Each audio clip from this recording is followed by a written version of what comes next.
Kevin, thanks very much. And we do indeed welcome you to Morgantown and Big Monday. And of course, we welcome you to the Big 12 on ESPN. It's just another Monday in the Big 12 when you've got two teams ranked in the top 11 going head-to-head. Texas Tech taking on West Virginia in Morgantown. Bob Wischusen and Fran Fraschilla set to bring this one to you. Of course, they're all still chasing the number 2 team in America, Baylor, undefeated atop the Big 12 standings. But Baylor still has a game with Texas, another game with Texas Tech, 2 more with West Virginia lurking. So anything could still happen in this league race. Tonight could go a long way towards determining if one of these two teams threatens the Bears. Bob Wischusen and Fran Fraschilla, as we said. And Fran, we're expecting just another fight between West Virginia and Texas Tech, aren't we, tonight? These are two teams that come at each other physically. Should be a very intense basketball game. It's interesting, Bob. They're in the top 11 in the country, and both teams are still finding themselves, but they've got 2 stars. We have a MAC attack tonight. First for Texas Tech. The transfer from Georgetown has lived up to the billing. He is a tough, hard-nosed young guy. Mac McClung can put the ball in the basket. Transferred in the summer, has been a work in progress in terms of being a gym rat. And right now, Bob, he's getting it done for Chris Beard. He leads the league in scoring in conference play. When you look at those numbers, it's all the real deal. Now, he's got a great assignment tonight because Bob Huggins has his own MAC attack, and that is Deuce McBride, the sophomore from Cincinnati, Ohio, the 4th leading scorer in Big 12 play. So we're going to have fun tonight. They'll match up a little bit, but these teams will play defense. And Fran, both of these teams have ridden the COVID roller coaster over the past couple of weeks as well. There could be rust factors on both sides. Absolutely. Remember, they've had some defections also, some guys transferring out. West Virginia is becoming more of a perimeter-oriented team for round 1. And for Texas Tech, they're starting to gel just at the right time. The Mountaineers are coming off of a dominant performance against Kansas State on Saturday when they won 69-47, the biggest margin they've ever had in a road victory in Big 12 play. That, of course, was coming after they had had 3 straight games postponed because of COVID. And for Texas Tech, this is their first game since losing to Baylor a couple of weeks ago, as they had games against TCU and Iowa State postponed as well. So both teams have dealt with what we've all dealt with this season, and that is COVID pauses at times wreaking havoc. Derek Culver inside. Start. He's able to get West Virginia on the board first. Nice look by Jordan McCabe, who went into the starting lineup on Saturday primarily because he was one of the few players that did not miss any time because of a COVID pause.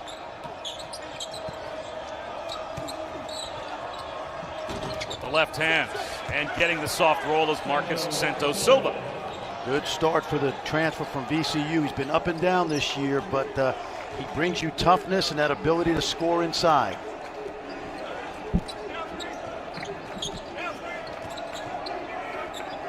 This is a West Virginia team, Bob, that is morphing into a perimeter-oriented team, and that's creating space for the big guy inside, usually. Well, they collapse on Culver there, but it's kicked out by Kyler Edwards. 8 to shoot, so it will stay with West Virginia.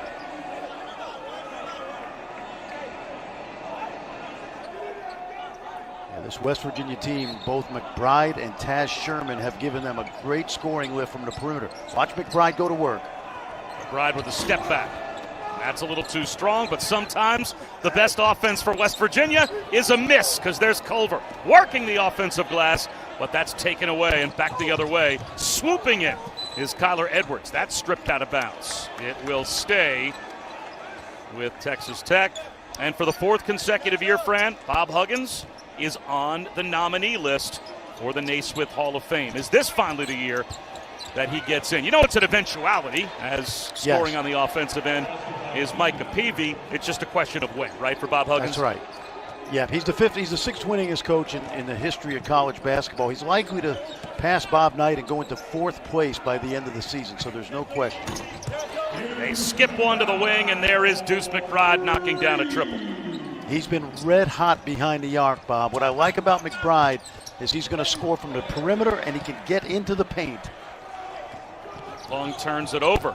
And back the other way comes Jordan McCabe. McCabe has been a starter on and off throughout his career. He's the only pure point guard Bob Huggins has. Pride misses in the mid-range. Offensive rebound finds its way to Culver, but he couldn't put it down with the left hand, and Santos Silva clears it away. Remember, Culver missed part of 2 weeks, practiced on Friday, and he was not himself in Manhattan. Tough pass. And Culver steps on the end line as a result. Well, Chris Beard, who knows what would have happened to Texas Tech last season. But, of course, 2 years ago, they went to the championship game. 3 years ago to the Elite Eight. And, you know, this is uncharted waters for Texas Tech, the success that Chris Beard has brought them to in what is still really a brief stay in Lubbock. Yeah. Think about what he has been able to accomplish in just a handful of years. I'll tell you what's crazy, Bob. In 3 years, he's lost 11 starters. 4 from the Elite Eight team and 4 from the Final Four team.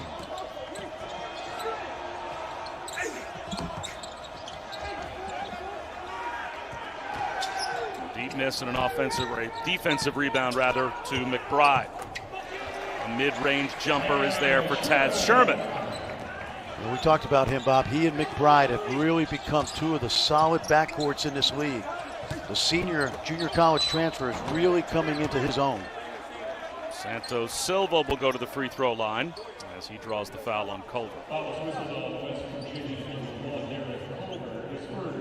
Marcus Santos Silva from Taunton, Massachusetts, just about 20 miles east of Providence. Last year as a junior at VCU, he put up some prolific numbers against teams like Tennessee and LSU, Purdue. Had 22 and 11 against Rick Barnes' team.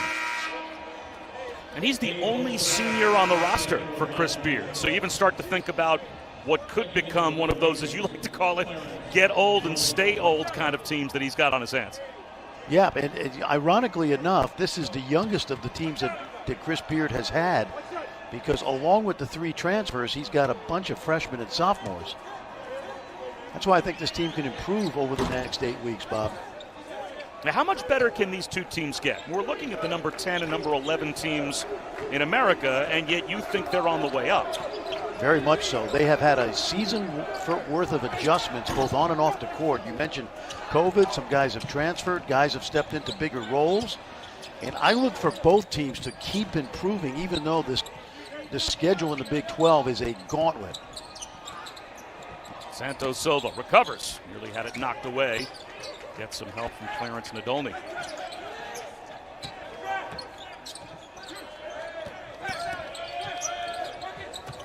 Good pass. Nice cut to the basket. Going backdoor is TJ Shannon. Yeah, good look by Nadolny, the young man from Paris, France. He's a sophomore. He has not played a lot of minutes, but remember, Tech had a week off of kind of training camp to readjust who they are, and Chris Beard going with the youngster Nadolny. Oh, here's a wing jumper for Jalen Bridges. His 3 gives West Virginia the lead. Bob, I love this kid, the redshirt freshman from right down the road in Fairmont. I'm trying to think of who he reminds me of, and ironically, he reminds me of Mikal Bridges, not related, the former Villanova star. Another assist for Nadolny as Santos Silva reverses one home. This is good to see because Nadolny has been working in practice and has gotten limited minutes, but he's a skilled player, Bob. McCabe buries a triple. Oh, my goodness. Jordan McCabe hanging around like 24% this season. He started on Saturday and really gave them a good look early as a pure point guard. Air ball from Shannon. And back the other way comes Deuce McBride.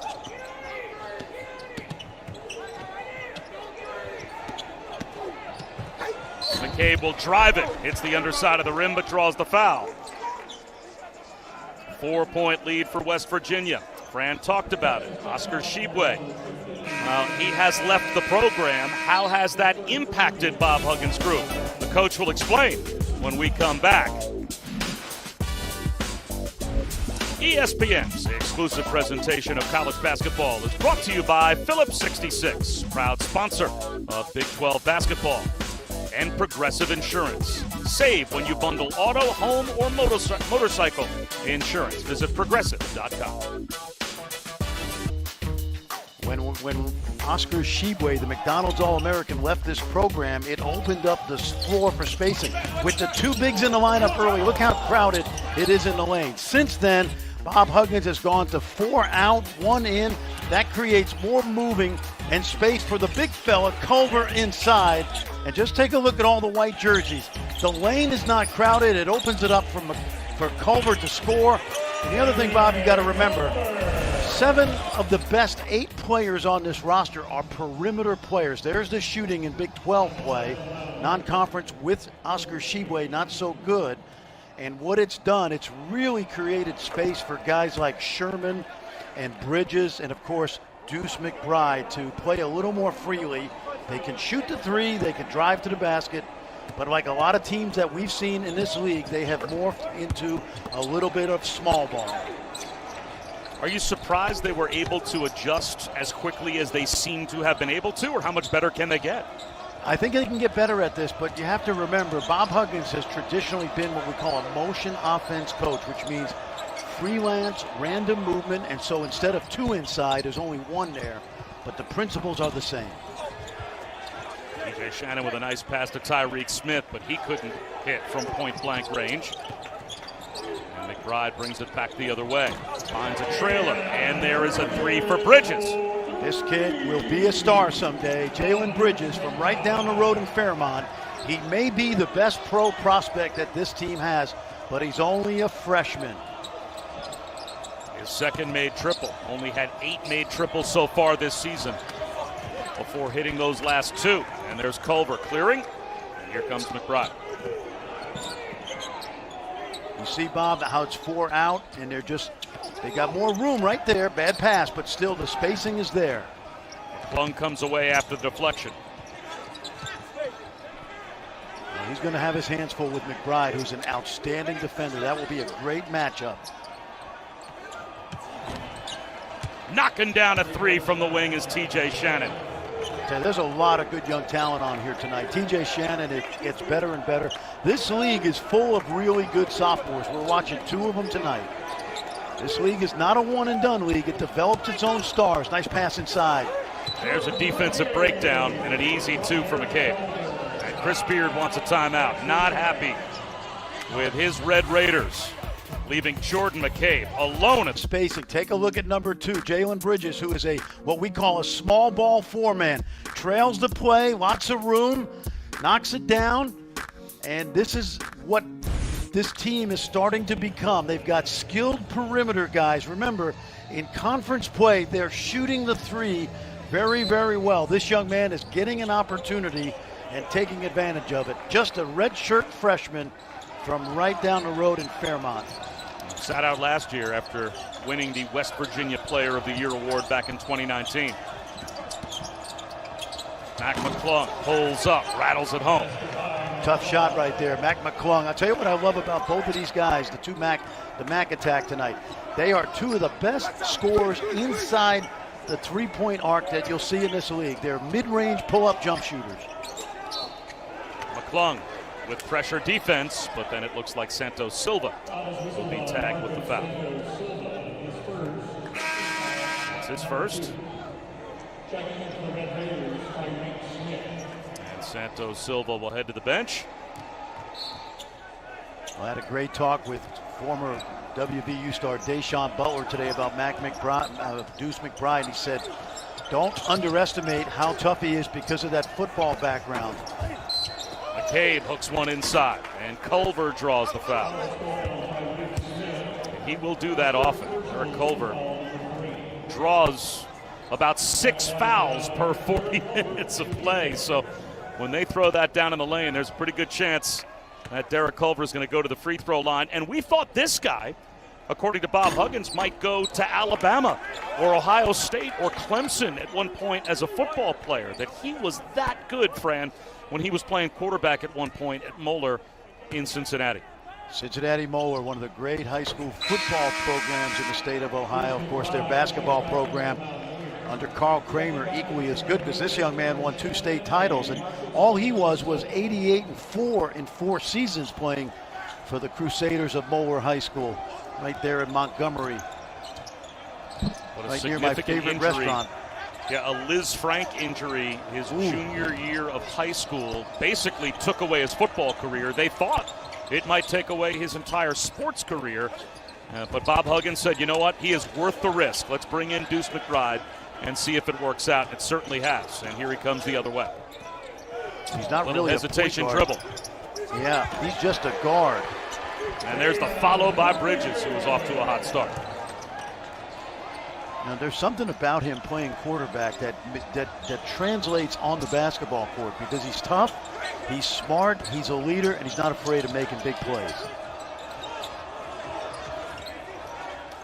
Good matchup right here. McClung through the double team, off the window, too strong. Another rebound for Culver. Watch Culver run right down the lane. You got to make that pass, McCabe. He tried to thread the needle, and instead it's Shannon the other way with a scooping layup to pull Texas Tech within 7. You got to reward that big guy. Culver shot out of a cannon right down the lane, and McCabe has got to find him. That might be one of those lay it over the top soft passes and not a thread the needle bounce pass.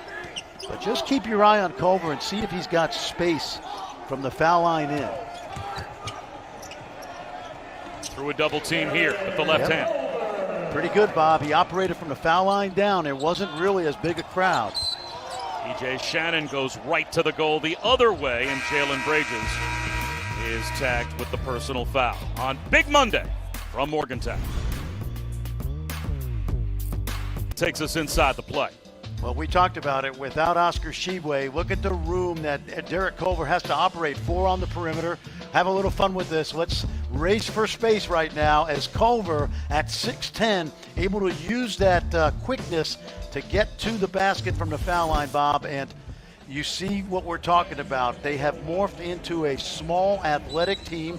And let me make one adjustment to what I said earlier. I said 7 of their top 8 are perimeter guys. I would throw Gabe Osabuoyen in there inside, but 7 of their 9 are really good on the perimeter. And this Hall of Fame coach, once again, has made an adjustment from big to small, very similar to the way Bill Self has done it and others in college basketball.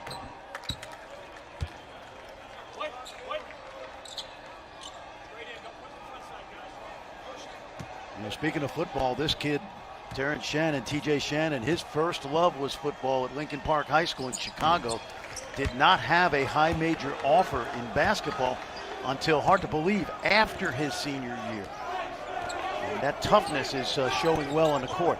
Little zone now, Bob. They have been so good offensively that Chris Beard here shows zone. Let's see if he goes zone. Sean McNeil might be a zone buster, but he has been ice cold from the field of late. Fires away here and rattles it home. That's like the reverse announcer jinx. Well, Bob Huggins told us today, he said, hey, he told Sean yesterday, I'd love to play for me. I'd never tell you to stop shooting. He was 4 for his last 20 from three-point land coming into tonight, but 1 for 1 is a good way to get it going, and West Virginia's got the 10-point lead. TJ Shannon with a sack. McBride runs it down. Well, love overrunning. He is running more tonight, the big fella. And Shannon's going to run the rebound. Tyler Edwards thought about a 3 and now backs it out. He needs to shoot that.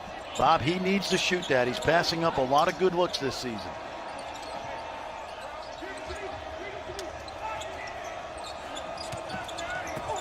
Santos Silva. Oh, yeah. Muscles his way past Culver.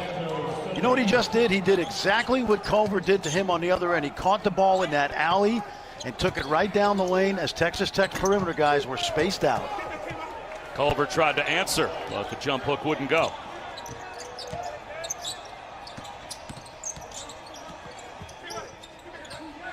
You know, Mac McClung's not afraid to shoot it. He looks for his shot.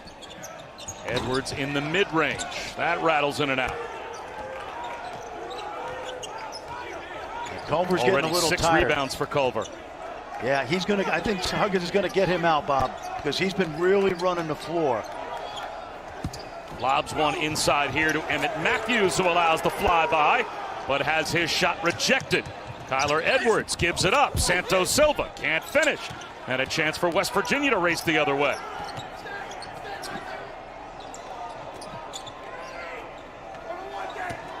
Culver in the paint. Leans in. And he will go to the free throw line again. Same thing on the other end. Marcus Santos Silva, watch him at the foul line now. He's going to catch that ball. You'll see right there. Look at the space open up in the lane. Those perimeter guys are worried about the shooters, and Santos Silva gets to the basket. And one of the 3 transfers that Chris Beard is working into that lineup. There's a trust factor with transfers when they show up on campus. How are they going to fit in? Will they adjust to the work ethic that Chris Beard has established? And so far, pretty good. Bob, I would give them a B so far in terms of the overall effort of the transfers. They want Jamarius Burton to transfer from Wichita to get it going. But there you see, this is what Santos Silva signed up for. Hard coaching. That's his second foul. He's the first player for either team to pick up his second personal, so he'll sit down. And Kevin McCullough, who since he came back from a high ankle sprain that knocked him out for the first 9 games, has been one impactful player for Chris Beard. He's one of my favorites. He played great last year as a freshman, and he will be a star in this league. Again, tonight, great sophomores on the court.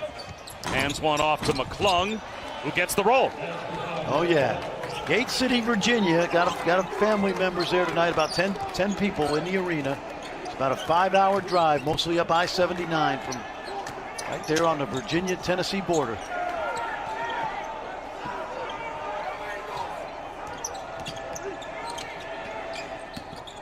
Too much dribbling. Stripped away out to midcourt. 8 to shoot, though, as it's recovered by Miles McBride. Down the lane, he floats one up. Gets the bounce off the rim. It just does miss. And he will go to the line to shoot a couple. Well, it's our Super Tuesday doubleheader on ESPN and the ESPN app as we start in the SEC at 7 Eastern, number 9 Alabama. What a revelation they've been this year. They'll take on Kentucky, and then we head to the ACC. Georgia Tech visits Cameron to square off against a struggling Duke squad. That is Super Tuesday, and that is your doubleheader tomorrow night. Well, Georgia Tech gave Virginia a great game. Josh Pastner has got the veteran team. Jose Alvarado, one of the best point guards in that league. And really interesting league, Bob. Topsy-turvy in the ACC this season. But guess who's figuring out how to get back to the top? Florida State and Virginia. Well, with Duke and Kentucky both playing tomorrow night, saw this on game day over the weekend, the first time since 1961 that Duke, Kentucky, and North Carolina are all outside the top 25. Well, Kansas fans are commiserating because, That's true. But you know what? They're still ranked, and 4 of their losses are to 4 pretty good teams. Neal recovers in the corner as the shot clock is down to 10, but a deflected pass ends up with Kevin McCullough. He sets up Shannon. Shannon finishes at the rim. Oh, he's good. Oh, he's tremendous. This young man can get in the open court. He can handle the ball. His shooting's improving. He's athletic. He defends. It looks like they're trying to get into a zone. Let's see. They're a little confused right now. McNeil in the mid-range. I'll tell you what, if he can get going along with Taz Sherman and McBride, they become dangerous. Nice shot fake by McCullough. Hate to call him a glue guy, Bob. I'd call him super glue because while he does so many things to help you win, he's a very talented young player. Chris Beard had the perfect quote. Said he told Kevin McCullough, you know what they call glue guys? As McNeil tries one from deep in the NBA? Yeah, they call them multimillionaires. Well, that's probably a pretty good thing for a glue guy to hear, that he's got a future possibly earning 7 figures if he keeps on being that glue. Well, I put it this way. There's 25 stars in the NBA, and there's 425 role players, and those role players get paid well. In and out for TJ Shannon. Culver's back. He got a much-needed rest. Considering that he was out for 2 weeks, I thought he played with good energy so far. McNeil hangs Miles McBride out to dry, but he beats the double team, and at the rim, hanging from the rim, is Emmett Matthews. Yeah, the Red Raiders got a little greedy on that trap on the sideline, weren't able to come up with the steal, and there was nobody home to protect the rim. Hey, impressive offense for West Virginia. They were awful in Manhattan, although the defense was stellar.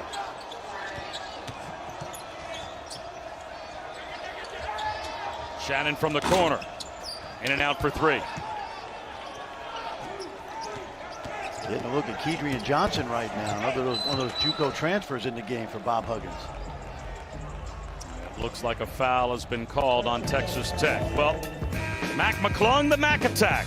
He's an interesting story. He's got some West Virginia roots. A closer look when we come back.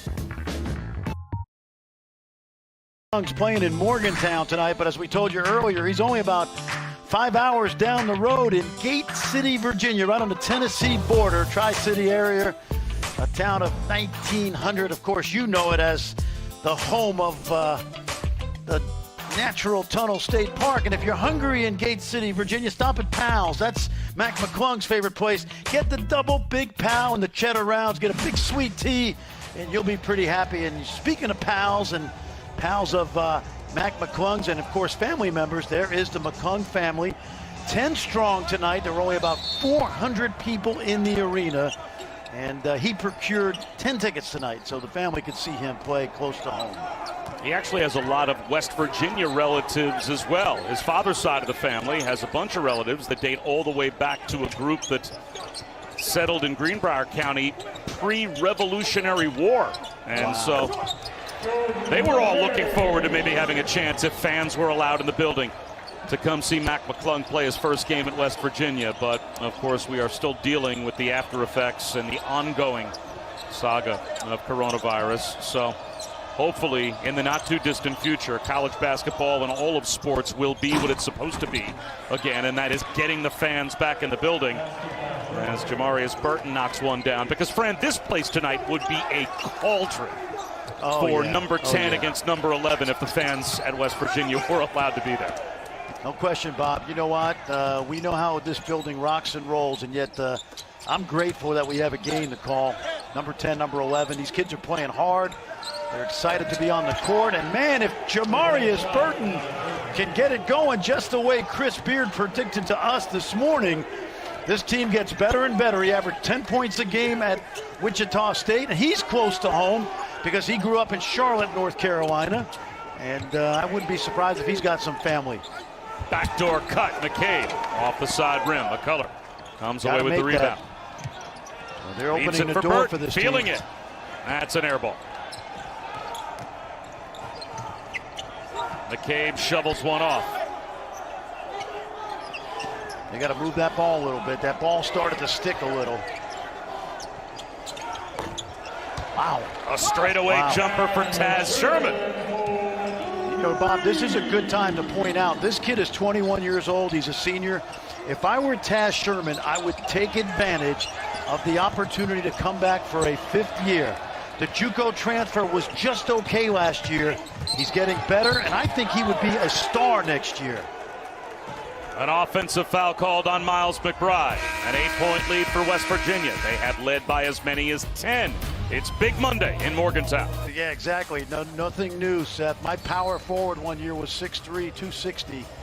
And that's the way the game is going. And Bob Huggins has done a good job of adjusting to small ball quite well. No doubt. No nights off, as you can see from bracketology for Joe Lunardi in the Big 12. As right now there are 6 teams of the 10 that are in the top 25. You know what a gauntlet in the Big 12 is, Bob? The entire conference schedule.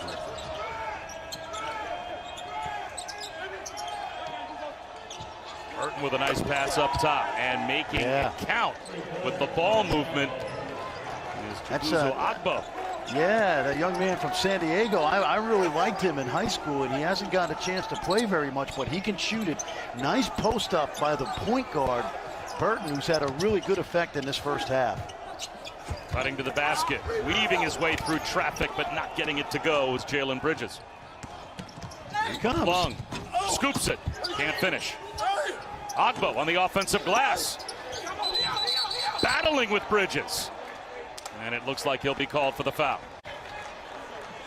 Let's watch now. Agbo, the young man from San Diego. Watch this, see if we get this ball into the post, the point guard. Take a look. Watch the defense collapse a little bit. They leave Chibuzo Agbo open. young man from St. Augs in San Diego, and the foul he just committed was a great foul because that's what I would call an error of commission. He was battling hard on the glass, and he's just trying to show Chris Beard that if you give me some minutes, coach, I will try to deliver.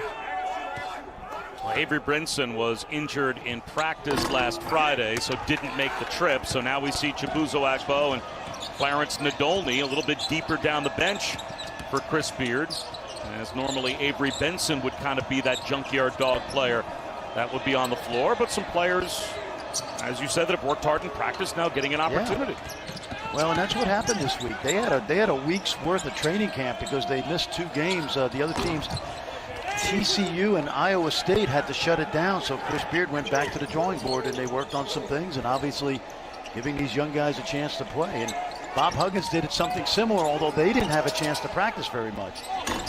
That one's off the mark by Bridges. Why stay inside the lines when you could add some flavor to everything around you? A little cheesy here, crumbs of color there. Discover the possibilities of just $1. Taco Bell's $1 loaded nacho taco. It's value beyond belief. Bob Wischusen, Fran Fraschilla. Big Monday between West Virginia and Texas Tech. That foul called on Gabe Asaboyan.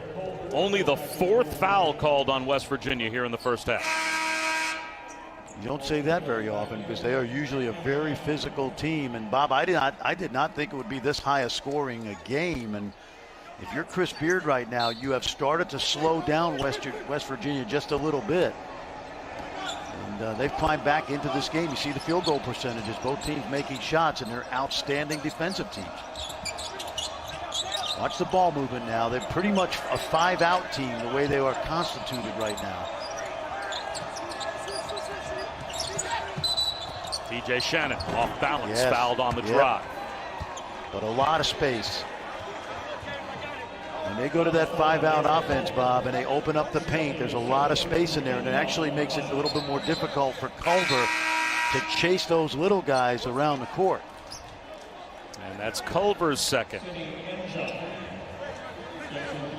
You know, the dilemma you have as a coach in a chess match that's played is, if you're Chris Beard, do you go 5-out and worry about Culver pulverizing you inside, or do you make him defend and potentially get him in foul trouble? And that's exactly what happened. Shannon along the baseline, hangs.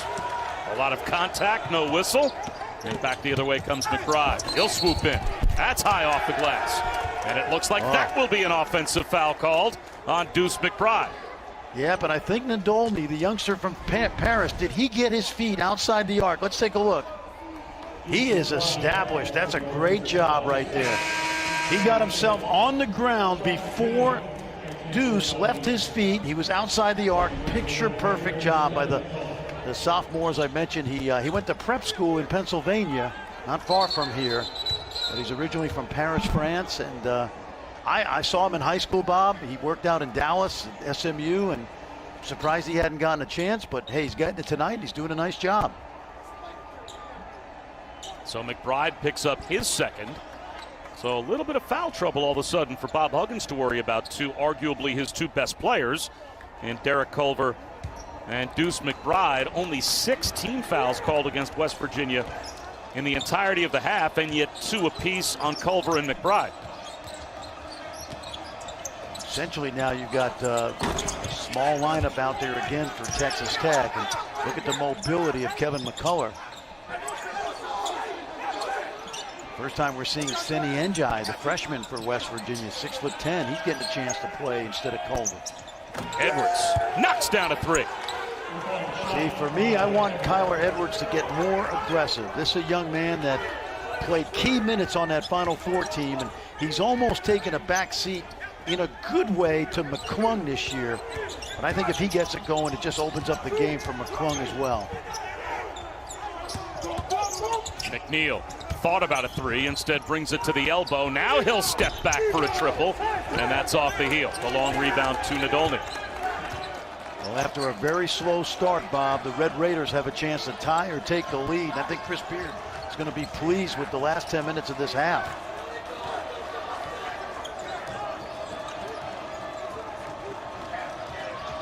West Virginia's largest lead in the first half was 10. But Texas Tech has a chance to completely erase that with McClung. Penetrating with the left hand. He's got it. And we've got a 39-39 Big Monday halftime tie. A 13-3 run for Texas Tech to close out the half. And we are deadlocked at 39. It's a good one on Big Monday. Stay tuned for the Jeep halftime report coming up after a short timeout. Second half between West Virginia and Texas Tech. And in the Big 12 race, this is pretty much a must-win for these two teams. Whichever team wins this game can certainly make an argument they're still in the hunt trying to track down Baylor and Texas atop the Big 12. The loser with a fourth loss would be tough to dig out of that hole. Tied at 39, Bob Wischusen and Fran Fraschilla set for the start of the second half. And Fran, we thought this would be a close game. We figured this might go right down to the wire, but I'm not sure this was quite the style of game we expected between these two teams. Yeah, these are two of the best defensive teams in the country, and they're both hovering around 50% tonight. So that surprised me a little bit, but hey, good play from both teams. I love what Texas Tech did, the way they battled back at the end of the first half, and really thought that was pretty good. Let's take a look at our Capital One rewarding performance, and the offense came pretty much from where you would expect it to come from for Texas Tech. TJ Shannon, a sophomore, knocking him down from deep. He's also terrific in transition. And of course, when you talk about Texas Tech this year, Mac McClung. Oh yeah, that's worth a double big Powell burger down at Powell Sudden Service in Gate City, and then using the window, throwing some cheddar rounds and a sweet tea. And he's ready to go for the second half.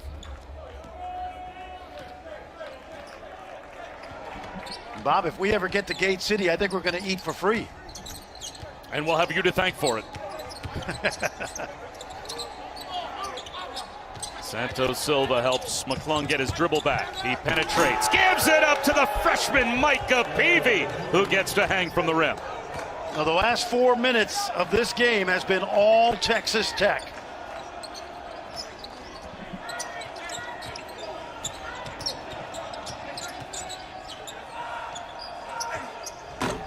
Bridges with another triple. He only had 8 on the season coming into tonight. He's got 3 already in this game. Yeah, but I love this kid. He's going to be a very special player for West Virginia.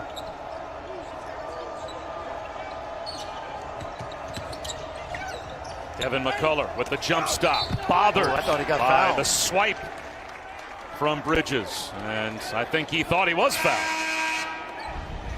There's a good drop-off inside. Watch McClung get downhill, and then Peavy sneaks along the baseline. And a young man from Duncanville High School, a top 50 player, cashing it in. What I love about this kid, Bob, he's very unassuming. His role is not to be a scorer just yet, but he's a solid player. He plays with energy. He's a good defender. And he's going to be a very good player someday. This is a particularly young Texas Tech team compared to the teams we've seen the last 3 years. Leaning in, and it is a blocking foul called that will put Taz Sherman at the free throw line. I think Santos Silva thought he had legal guarding position, but instead Sherman will shoot a pair. Take a look, watch Silva come over, and I thought he was still moving. But, you know, I started this story in the first half. I want to finish it. Taz Sherman did not have a Division I scholarship coming out of high school. In fact, he had no scholarships. He went and visited a Division II school up in Oklahoma because he's from Houston, and they did not offer him. He went to Collin County Community College right here in Dallas, Texas. And take a look. This was his junior year as a JUCO transfer, and you can see his senior year, he's been much, much better. Bob, this is the poster child for a young man who doesn't turn 22 until July. I'm not going to tell him what to do, but if I were him, I would come back next year, take advantage of that NCAA rule that basically has caused everybody to have a free season of eligibility this year. He can go to Belgium and make 40 grand. I think he could be one of the best players in the Big 12 next year, and he'd still only be 22 years old. A fumbled pass underneath is recovered. TJ Shannon kicks it back outside. Plenty of time on the shot clock. Still 8 for the Red Raiders. Nadomi steps back. That's too strong. Offensive rebound, Shannon. And he's fouled. That foul will go against Jalen Bridges.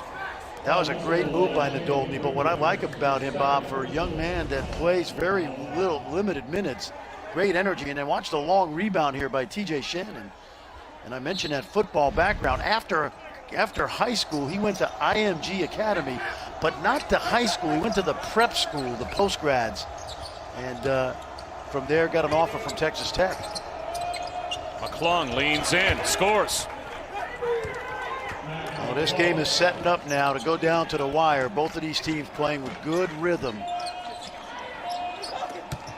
Nice entry pass from Sherman to Culver.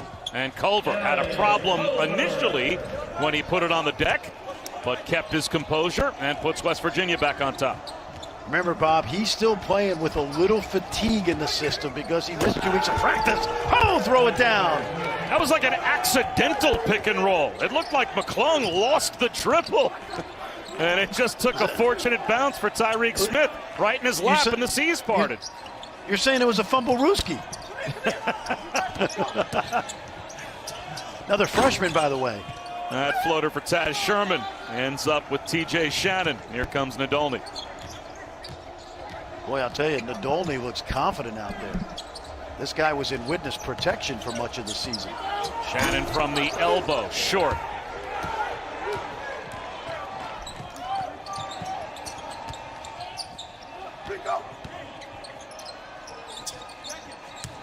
Look at the space. Culver muscles his way through a double team. Steps. A turnover for Derek Culver. Take a look at Tyreek Smith, a young man that redshirted last year. Ball just falls into his lap, but one thing he can do is elevate. And there, to your point, Bob, McClung loses it. Smith was rolling anyway because it was a pick and roll, and he said, you know what, I might as well dunk this as long as it's going to fall into my lap. But I'm going to check the box with a lot of score. energy. Well, I want to see if McClung got an assist there. Think he get an assist for the accidental dribble off the foot of Derek Culver into the lap of Tyreek Smith for a dunk? Yes, in Lubbock, for sure. In Lubbock, for sure. And here you see Mac McClung with our guy Casey, the director of ops. Bob, I said it earlier, you can tell both of these teams are works in progress. They're going to be very good by the end of the year. Micah Peavy draws the foul. That's the third on Deuce McBride.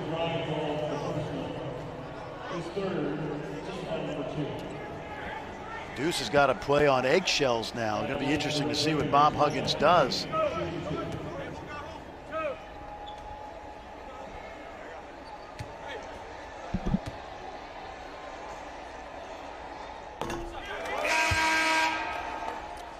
Full day of college basketball on the way on Saturday, culminating with a couple of Big 12 SEC Challenge games on ESPN and the app. Number 15, Kansas, squares off against a Tennessee team in Knoxville. Both teams trying to get back on track.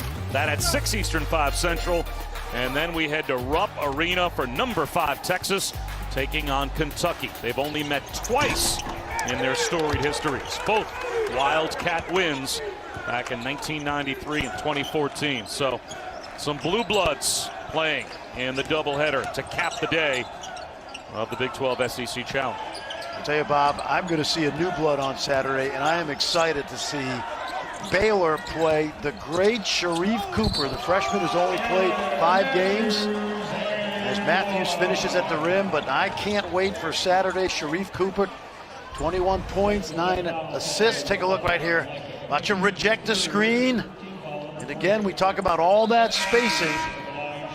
Lots of room with West Virginia going to a little bit more of a small ball team.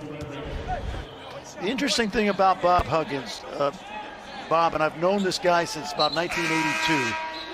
At Akron, at Walsh College before that, at Cincinnati, Kansas State, and here, he has played different styles. We remember 4 years ago, press Virginia. Then he went to the big lineup with the 2 monsters inside. Now morphing back a little bit more to 4 out. And great coaches have a way of adjusting to their players, and Bob has done that everywhere he has been. He's not married to one particular system or style.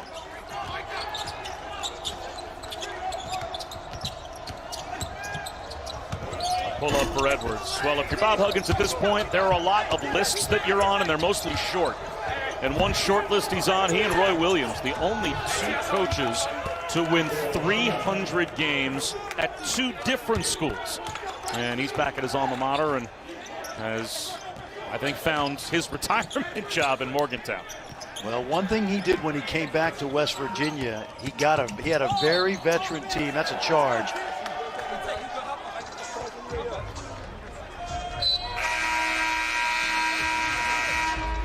And Bob Huggins has set many trends. Do you know he's a fashion icon? We'll explain when we come back. All right. Back on Big Monday, and before it was fashionable to dress down, Bob Huggins was ahead of the curve. All the way back at Cincinnati, he had the pullover on when he coached the Bearcats, and has kept that look all the way through his career. And Fran, it was odd back in the 80s and 90s when a coach would patrol the sidelines in anything other than a suit and tie. Yeah. I don't think that ever really bothered Coach Huggins, but now it's a little bit more of a commonplace look. No, you know what? Given the pandemic this year, it is the new look. And in fact, the number of coaches have opined that they hope that they don't have to go back to the suits and ties. And, you know, guys like Kelvin Sampson and I, as soon as the tip went up, I took my jacket off, Bob. I just could not coach in a suit. It was like a straitjacket.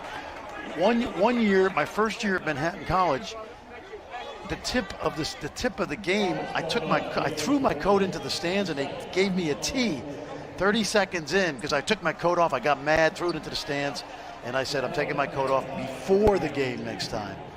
And I think I'm sure you never got another tee, right? I mean, that was the end of that. I averaged 1.5 tees a year in my head coaching career.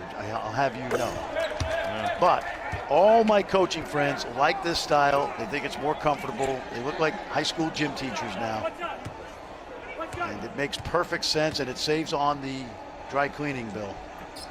I'm checking with the ESPN stats and information on that one. I remember you more as a 1.5 tee a week guy. No, I was fiery, but not to the officials. These guys are my friends. Deflected ball and a takeaway for Texas Tech. This right now is already their largest lead, up to 3, looking to add to it. The freshman feeds the senior in the corner. Micah Peavy sets up Mac McClung. Great basketball. The drive on the baseline. Peavy located to the dotted circle. Got in trouble, kicked it out weak side. Really well done. Momentum in Red Raider favor. And Emmett Matthews does the same. He sets up a three-point shooter, and Sean McNeil connects. Momentum in West Virginia's favor, Bob.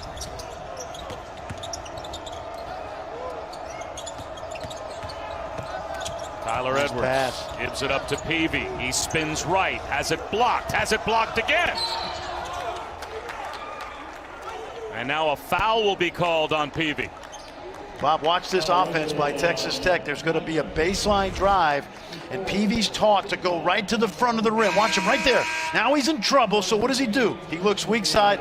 Mac McClung says, thank you very much. Excellent job by the freshman. He was in trouble. He had a lot of people around him, didn't charge, pivoted, kicked it out, and he's going to get rewarded with a couple of back slaps as he gets a rest. Well, he just picked up his 4th foul after Gabe Asaboyan blocked him a couple of times at the rim. So the freshman sits down. He actually fouled out of their last game against Baylor as well. Here's McNeil, in and out. Good shot. I like the shot. Keep shooting it, John. That's what Bob Huggins wants you to do. McClung with room. Yes! Killer. I'll tell you, he is confident, if not anything else, and he's really talented. This kid's a leading scorer in the Big 12, about 19 points a game. Pretty good defensive league too, Bob. Emmett Matthews. That's an air ball. Fumbled out of bounds, though, by Kyler Edwards. So it will stay with West Virginia. Watch McClung right here. Does he push off a little bit? No, that could be a flop. But he gets room, gets space. He's going to knock it down. Looks like Jordan McCabe just tripped, fell down, gave McClung room. And former Georgetown Hoya, now comfortably ensconced on the South Plains. Already a fan favorite.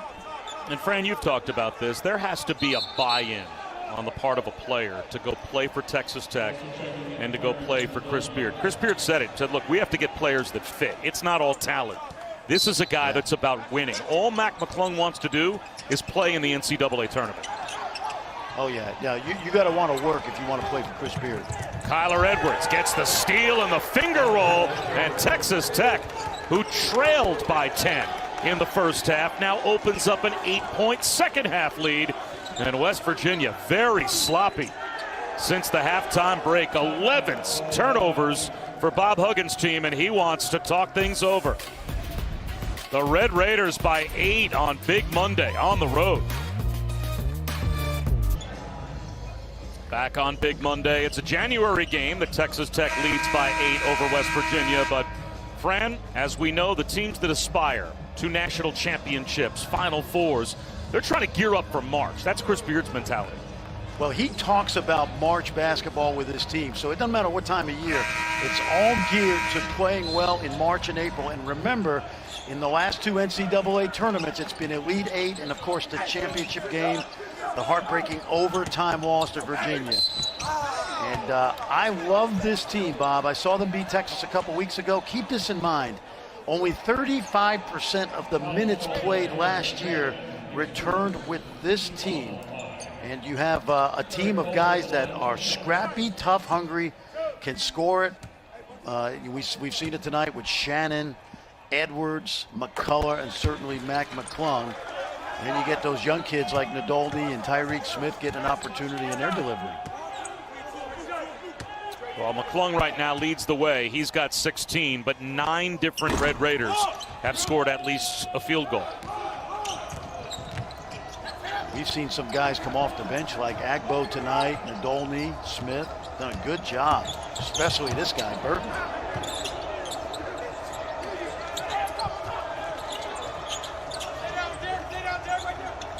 Oh, he had the post up. Edwards spins. Denied by Emmett Matthews. 6 on the shot clock for Texas Tech. And again, our Super Tuesday doubleheader on ESPN and the app. We start tomorrow night in the SEC at Coleman Coliseum, 7 Eastern. It's number 9 Alabama taking on Kentucky. And then to the ACC. Georgia Tech heads to Cameron to take on a struggling Duke squad. That is your Super Tuesday doubleheader that begins at 7 Eastern tomorrow night. UK spring enrollee Oscar Shibwe has not yet reported to campus. They're expecting him any day now. Trigger knocks down a 3. How about this run? Down big in the first half. They close strong. They open the second half strong. Defense, offense, great balance both ways. It's a 20-point turnaround from the time it was 36-26 West Virginia. It's now a 10-point lead for Texas Tech.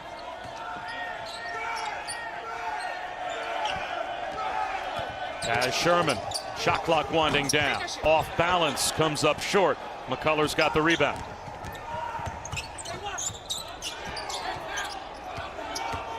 McClung down the lane. Scoops and scores again. Oh, yeah. How about this show?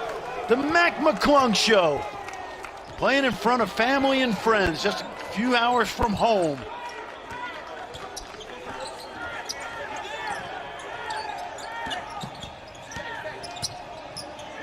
Taz Sherman double teamed in the corner. Now it's McCabe. Skip pass to Emmett Matthews. He fades away. That's off the top of the backboard. And it's knocked out of bounds by Texas Tech. Well, as you said, it's the Mac McClung Show. Yeah. Bob, you've seen him on YouTube. You heard about him. You watched him a little bit in the Big East at Georgetown. But he is balling in Texas Tech land. Take a look.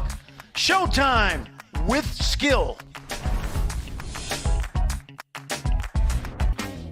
We do still have Big 12 basketball to talk about, and Big 12 now on ESPN Plus, a must-have for all Big 12 fans. Thursday, the 15th-ranked Jayhawks host TCU at 8 Eastern, 7 Central. February 2nd, these Mountaineers in Ames to take on Iowa State. The Red Raiders will square off against K-State February 6th, and if you're a Big 12 fan and you're not on Celebrity Row tonight, you got to have it. Sign up today at ESPNplus.com/Big12 now, and there is your celebrity row. There he is. In Morgantown. Went to He's my gotten high around school this week. Yes, he has. He went to my high school. I should say I went to his high school, James Madison. No, I think he would refer to it as he went to your high school. McClung through traffic. That one's blocked. I think Bernie likes the way the defense is being played tonight by Texas Tech, okay? I think it's been very socialistic as far as the ball movement. Is that your Bernie or your Hubie Brown? I'm getting them confused. No, this is Bernie from Flatbush, okay? I like the ball movement tonight. Oh, wait a minute. Oh! At least we're there, and Bernie and I are obviously going to the same fashion James shop. Madison High School. Home of, there he is, look at that. Home of Chuck Schumer, Ruth Bader Ginsburg, Chris Rock, Carole King, Fran Fraschilla, Stanley Kaplan. You ever take a Stanley Kaplan course, Bob? I would say all of those names, that is a lateral move right through you. Ruth Bader Ginsburg right down to Fran Fraschilla. Not the same intellect. Color. He'll back it out, and he'll try a mid-range jumper that's short. All right, now you're Bob Huggins. I mean, how are you trying to strategize as best you can to get your team back in this game? You know, as much as the offense has not been clicking, they've given up 64 points in, what, 29 minutes? So it has to start with the defense. If they don't get stops, they are not winning this game. Now, the other thing they've got to do offensively, play faster. Get up and down the floor. Look at the points off turnovers, Bob. Now, we think of West Virginia as being a great defensive team, turning D into offense. Not tonight. Got to start with D. Culver doesn't get the roll. An offensive rebound. And that putback does roll home. It's good work on the offensive glass for Jalen Bridges. He's got 13. Got to start here. Yeah, got to start here, Bob.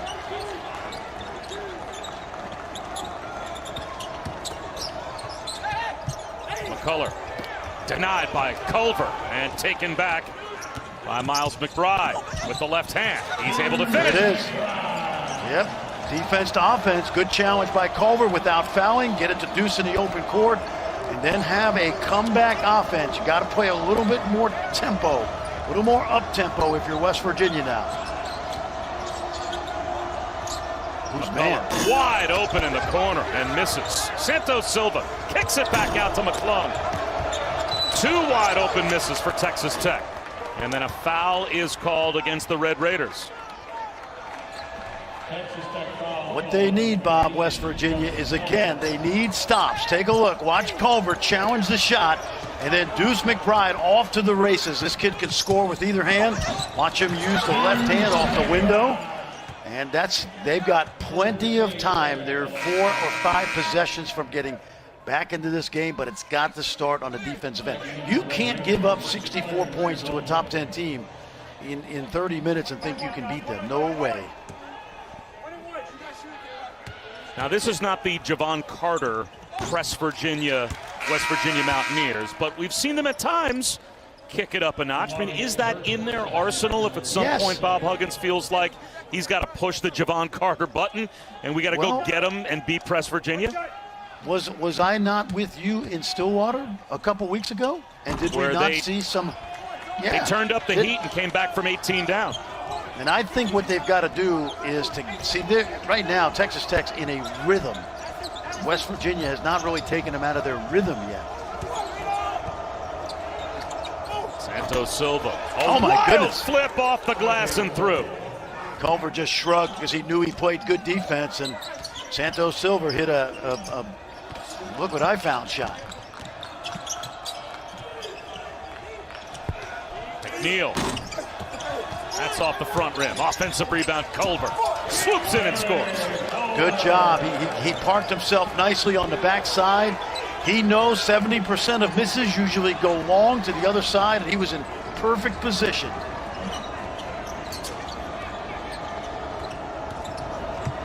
Nadolny on the drive, plus the foul. How about that? I'll tell you what's happening, Bob. West Virginia, half of their team, thinks they're in a zone, half is in man, because that corner's open again. And here comes Clarence Nadolny downhill. Strong move by the sophomore.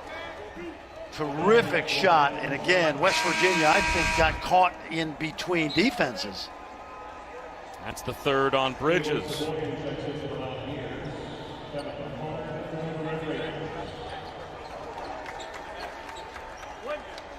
So Deuce McBride. And now Jalen Bridges, both with 3 fouls. That's nice. This young man has played 4 minutes prior to tonight in Big 12 play. He must have been practicing well, Bob, because Chris Beard would not throw him out here willy-nilly.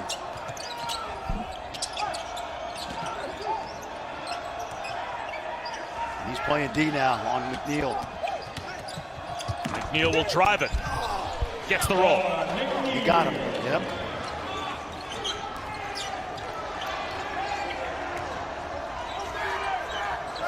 Double figures for the 7th time this season for Sean McNeil.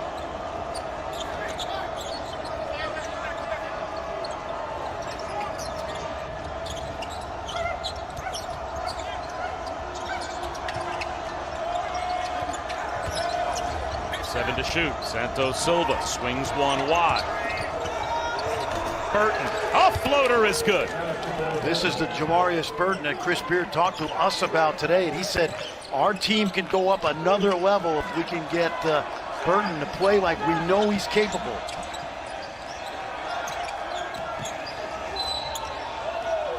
Foul called on TJ Shannon.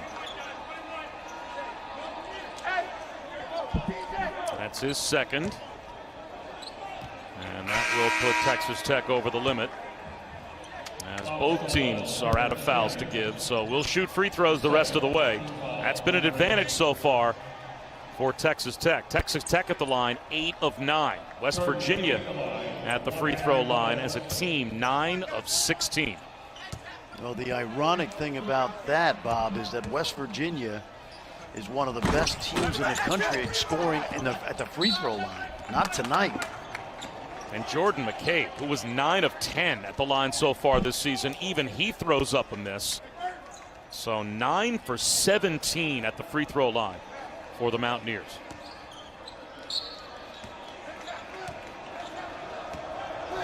Texas Tech lost 2 transfers in December. A McDonald's All-American and Damari Burnett, and the lineup, the roster has shrunk. And I think this team is more together than it's been all season. A chance for an old-fashioned three-point play again for Mac McClung. He is putting on a show. 23 points for McClung. Oh, he's going to work. Woo! Was tied at the half, but the second half has been all Mac McClung. Dropping dimes, scoring at will. 17 of his 23 have come here in the first 13 minutes or so of the second half, and he's extended this lead for Chris Beard on the road, and he's doing exactly what he's done in Big 12 play. The 5th 20-plus game in 8 for the young man who grew up, as we mentioned, 5 hours down the road in Gate City, Virginia. A good homecoming so far.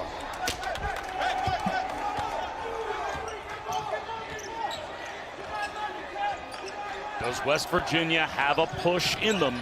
Down by 12, under 8 to go. McBride knocks it down, plus the foul. That's a good start for the Mountaineers if they want to put together a run. This kid is as good in the mid-range as there is in this league. Take a look, Bob. Challenged by Santos Silva. And he's just got a great knack. It may not be a high analytically, correct shot, but in the mid-range, he is really, really difficult to guard.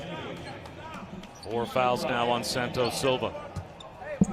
This game comes down to stops. Again, we can see pretty shots by Sherman and McBride, but if they're going to give up close to 100 points, they're not winning this game. They need stops now, West Virginia. And it wouldn't kill them to make a free throw as well. They're now 9 for 18 as a team. That's another miss, and a costly one. 9 misses is like 4 or 5 invisible turnovers.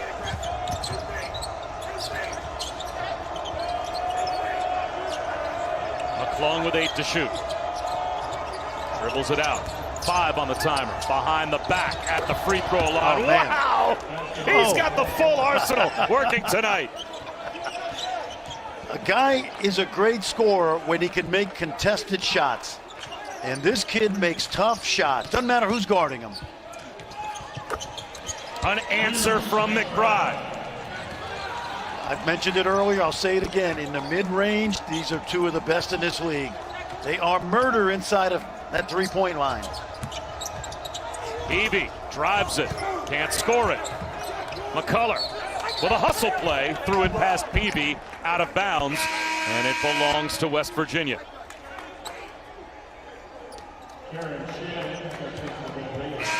This is Bring where Bob, TJ Shannon back in the game. Yeah, we always talk as coaches when you're down 10 with 5-6 minutes to go, you have to have a comeback offense, which means we play faster, we spread it even more, we drive it. Of course, you got to make your free throws, but we cannot play conservatively right now. Shoot that. They will, and they'll take advantage. A wide open look, and Kedrian Johnson's got his first bucket. Now he's a ball hawk, so he's going to get a piece of McClung right now.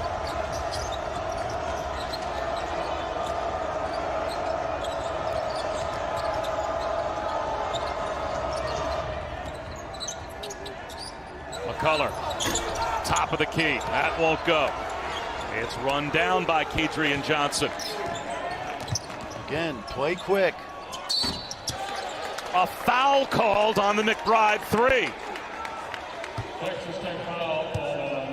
That's a tough shot by McBride, but he got bailed out by the foul. But I like the tempo that West Virginia is playing off the missed shots. Here comes McBride, and this is just something you don't want to do. Peavy gets him right on the arm. The ball comes up short, and now Deuce McBride's going to get a chance to shoot 3 of them.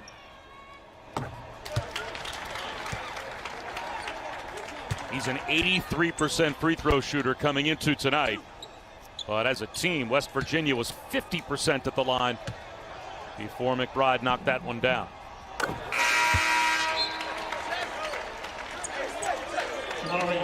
This kid McBride at the foul line, he's got a clutch gene. As you see Culver resting, he has been in many, many big moments in his high school and college career, and only a sophomore. Is it West Virginia's turn to pull off the comeback? The largest lead for West Virginia was 10 in the first half. Texas Tech completely flips the script. They take a 12-point second half lead. Now here come the Mountaineers. They've cut it to 4.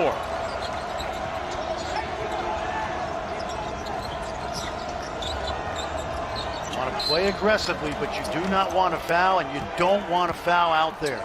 That is just not a good play by Kedrian Johnson. And that'll put Mac McClung, an 81% free throw shooter. And there's no player in the Big 12 that gets to the line or makes them more often than Mac McClung. And that's why Johnson's got to know that. He's got to know the scouting report. McClung initiates contact.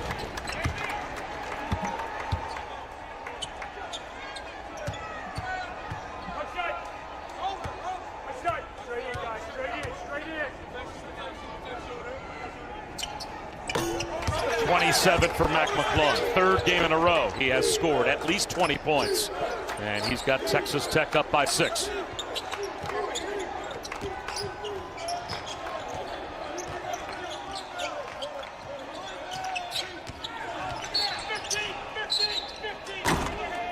And a foul is called now on Kevin McCullough, so it will be more free throws for West Virginia.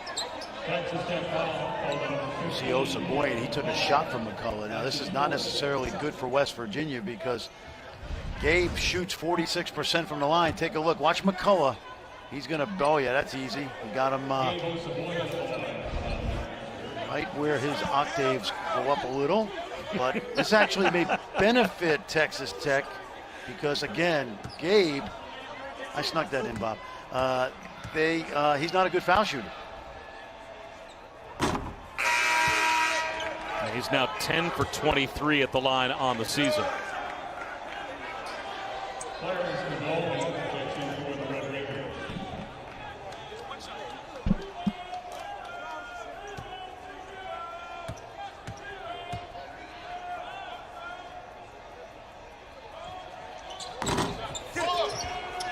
Two more misses. That's the invisible turnover right there.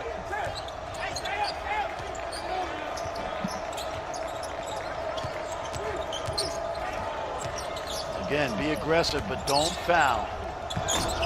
McClung, too strong. Offensive rebound. Yep. And the stick back is there for TJ Shannon.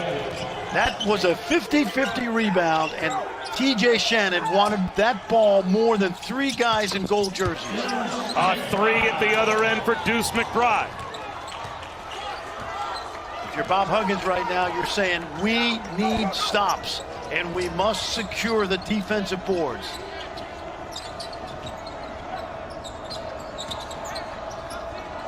There's plenty of time left for West Virginia.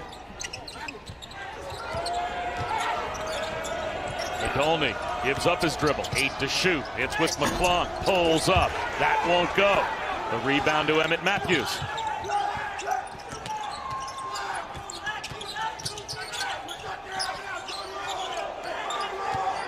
Taz Sherman drives it into traffic. A blocking foul is called. And Taz Sherman, who is a 90% free throw shooter, best in the Big 12, goes to the line to shoot two. You see Taz coming downhill right there. And I thought Mack was moving. He was outside the arc. I don't think he was leaning. But what I liked about that is they chased Taz off the free throw line. And both he and McBride have the ability to score in the paint.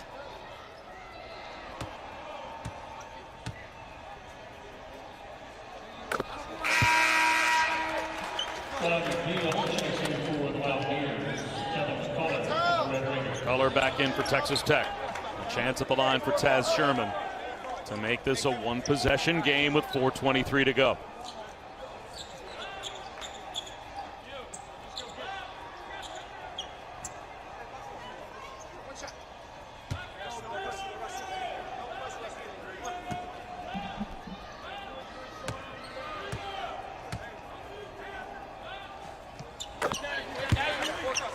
What once was a 12-point Texas Tech lead has now been cut by West Virginia down to 3.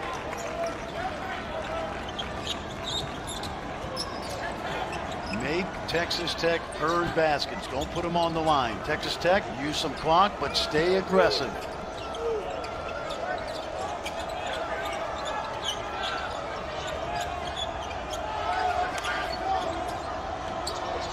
A wing jumper is there. Kyler Edwards, a huge three for Texas Tech. And we actually had the score wrong by a point. That will bump the score up for Texas Tech to 82-75 as we step aside on Big Monday. ESPN's exclusive presentation of college basketball is brought to you by Phillips 66, proud sponsor of Big 12 basketball.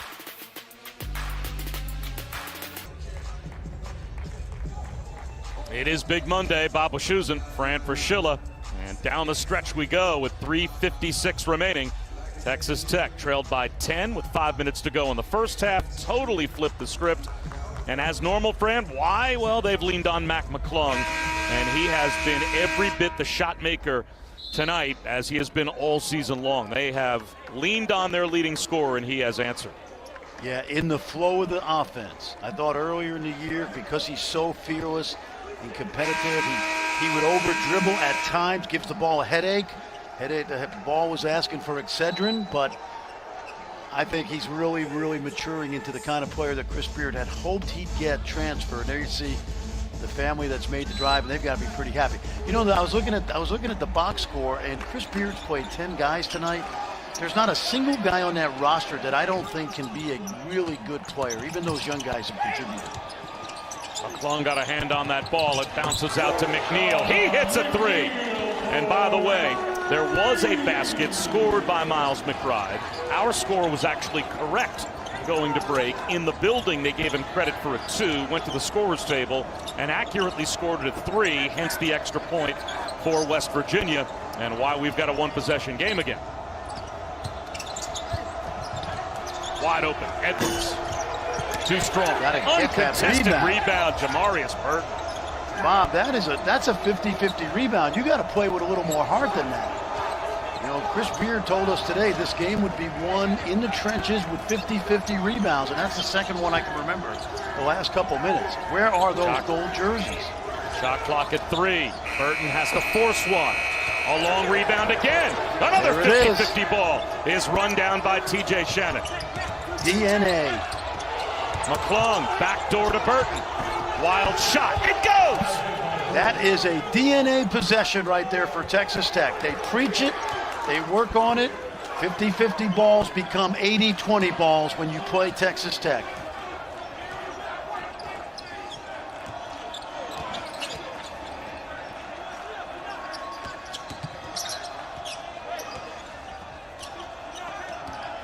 Got to get it back to Deuce. Go to work, Deuce. He's got it with 7 to shoot. McBride gets fouled by McClung. That's a bailout with 4 on the shot clock as McBride was throwing a wild one up. Let's go back to the other end, Bob. This is part of Texas Tech's DNA right here. Take a look. Where are the gold jerseys, okay? When you shoot a long 3, the ball's coming off long, and there was a lot of ball watching on that possession by West Virginia. And then Jamarius Burton, who's quietly given Chris Beard exactly what he was looking for tonight with a big basket. I thought what Chris Beard told us earlier today really summed it up when he said, we don't talk about this game being physical. We know it's going to be physical. The word I use with my guys is collisions. If you're not ready to go into this game and expect collisions, then you're just not ready for Texas Tech, West Virginia. And the crazy thing about praising Texas Tech is all of a sudden, you know, West Virginia's still chipping away.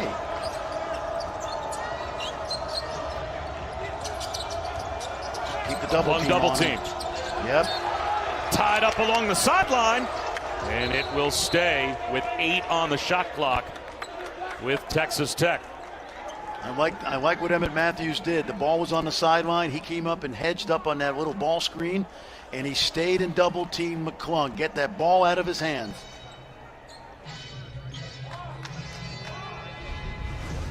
It looks like they're going to go to the monitor to make sure they got this call right. And it looked like it did bounce off the right shin of Taz Sherman. Yep. Under 2 minutes, when there's a disputed inbounds play, this will be an easy call. Roger Ayers will go to the monitor, and it looked clearly like it was off Taz Sherman. And Roger Ayers was right there to make the call, and that is as veteran an official as we have. And the officiating, as you pointed out many, many times, is about as good in the Big 12 as you're going to find anywhere in college basketball. No doubt, no doubt. These guys get about 95% of the calls right, which is higher than these teams' free throw rates tonight. Certainly higher than my decision making when I was a coach. I batted around 50%, Bob. But you see what Roger Ayers right now, you see what he's doing with there's a DV monitor right there, and it circles this ball in slow motion. Now, one of the things about March basketball for Chris Beard is time and score. Late game situations, special teams. Let's see what he's got dialed up right now. You're up 3, 8 seconds to go on the shot clock. What are you going to run? What's in your arsenal right now? I'd say it's Mac McClung. They get it to McClung. 5 to shoot. McClung for 3. Short. And this time the rebound ends up with Deuce McBride. A 3 would tie it for West Virginia. McBride looking for the tie. Got yes, it! sir. Yep. Winner. Winning DNA. You just know in the final 2 minutes, Deuce McBride is going to make those kind of shots.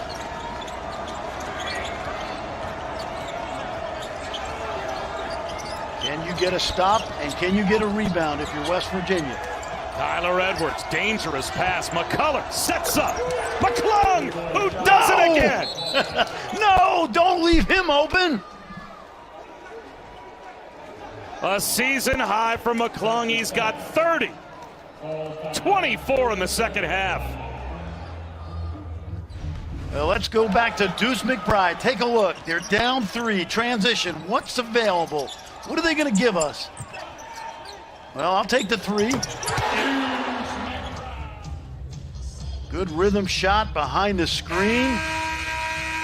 And Bob, the ball is scrambled. How do you leave? How do you leave Mac McClung?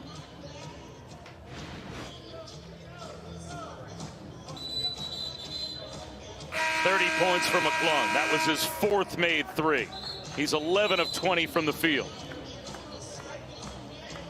A lot of options right now for West Virginia. This is a game where they probably have at least 3 more possessions. You don't need a tough 3. It's got to be a rhythm 3 or something to the basket where you can try to get the old-fashioned N1. But plenty of time. If you're Texas Tech, you may play a little bit of fake pressure right here, but you don't want to put West Virginia on the line. Any foul is a 2-shot foul for the Mountaineers.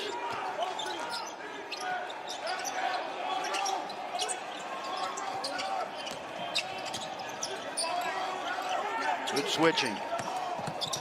As Sherman scoops and scores. Oh, that's good. Now you got to be solid defensively. Texas Tech will take some time off the clock. Look for McClung to have it in his hands. Deuce McBride is playing on an island right now with Mac McClung. McClung comes and gets it, tipped into the backcourt. I would trap this. Trap this. McClung picks up his dribble. TJ Shannon, 5 on the shot clock. He'll launch a 3.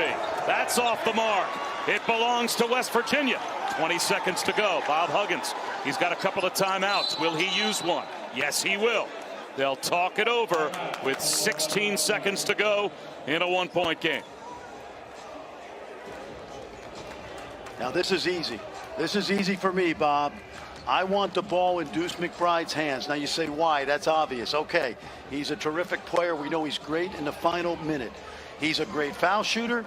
He's a great mid-range pull-up shooter. He can shoot the 3. But more importantly, he has respect in this league, both with the coaches, players, and the officials, that if he drives and there's contact, there's a good chance he's drawing a foul.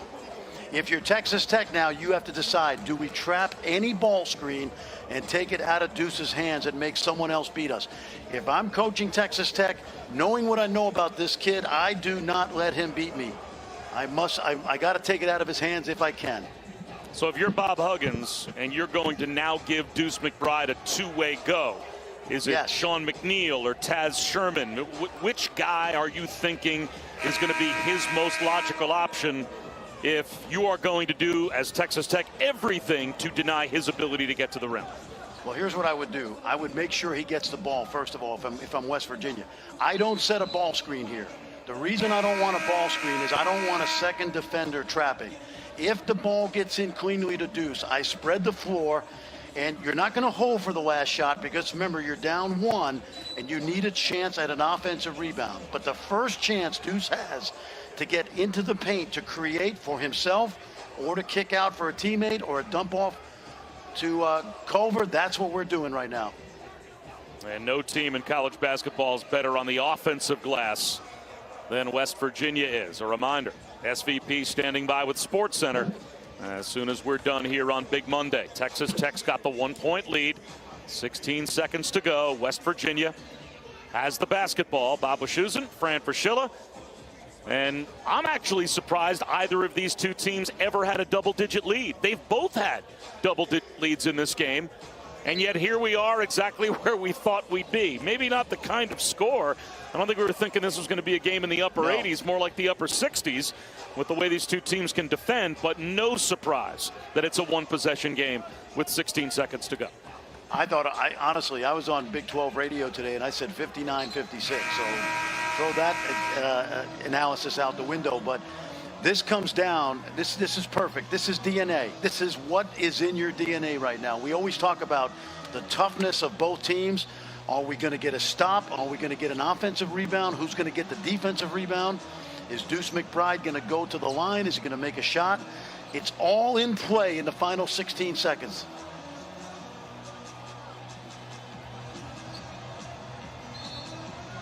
Timeout. And now Chris Beard will spend his final timeout.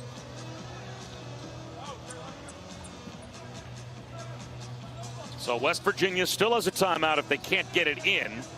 Texas Tech, no longer any timeouts. Again, Bob and Fran here on Big Monday with 16 seconds to go. All right, Chris Beard saw West Virginia walk out just now. What do you think he saw? And what was the instantaneous kind of pre-snap picture, to steal a phrase from football, that he got that called him, wanted him to get his team back to the sideline? I didn't see anything unusual. I probably would not have called a timeout there because they were set. You know, West Virginia came out in a very simple alignment. It was clear they were going to get the ball to Deuce.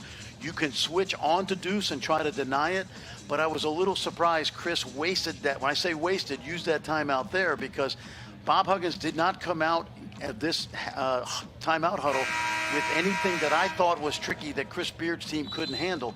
But there's a comfort level with coaches when they get a chance to use that last time out. They don't want it to go to waste.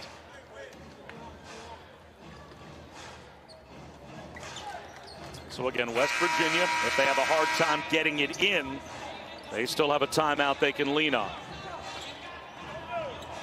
Always interesting to see who takes the ball out of bounds. Is that your best passer? They're denying. They try to deny Deuce McBride as best they can. Timeout. And there is the timeout that West Virginia did have, at least as an outlet, and so now they are out of timeouts. It looks like someone started the clock, so they'll have to put a half a second back on the clock as the ball never came in bounds. I thought, Bob, on that inbounds play, there was too much congestion by the ball, okay?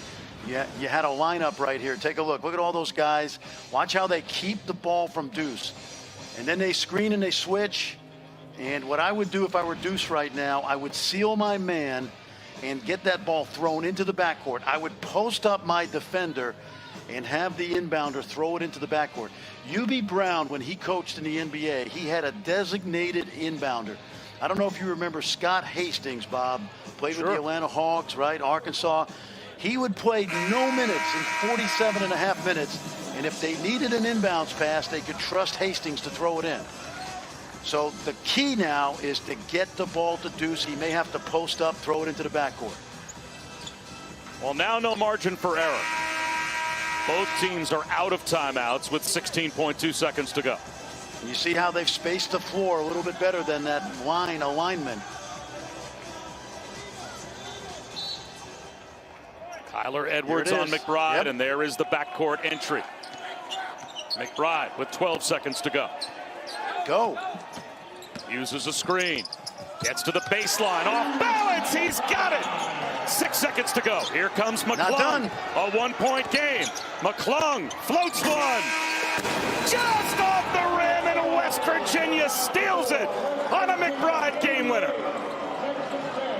Deuce is wild tonight.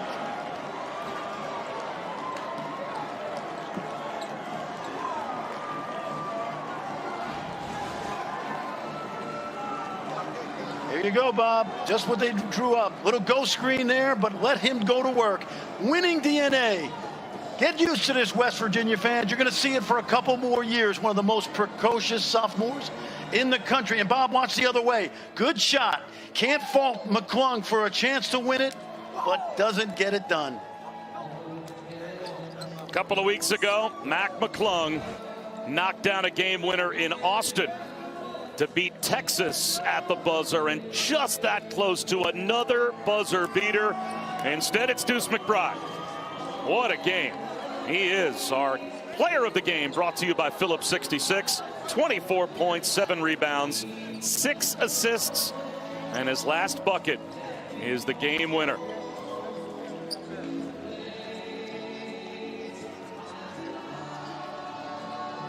What a treat on Big Monday to watch Texas Tech and West Virginia play the kind of game that they did. For Fran Fraschilla and our entire crew, I'm Bob Wischusen. It's time for Sports